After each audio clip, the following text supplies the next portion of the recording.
سلام بچه، این بار اومدیم با یه پست خفن، یه پست کاهش لگ.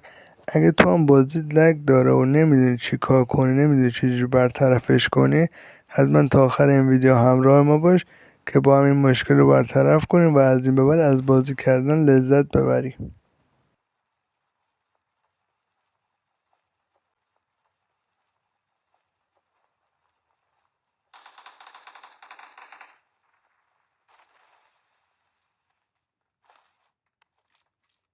دوستان بریم سراغ آموزش. هر کاری که من انجام میدم شما هم دقیقا همون کار رو انجام بده و این 50% کاهش لگتون از بین میبره. 50% دیگه مربوط به حافظه گوشیتون. اگه 256 گیگ هستی حداقل 56 گیگش باید خالی باشه. اگه 128 گیگ هستین 28 گیگش باید خالی باشه. شما وقتی که حافظه گوشیتون پر باشه گوشیتون سنگین میشه و باعث میشه که بازیتون لگ بندازه. و اگه عکس و فیلمی هم دارید داخل رم فلش بندازید گوشیتون که خالی بشه کاملا بازیتون روون میشه. حالا بریم واسه نتیجه کار.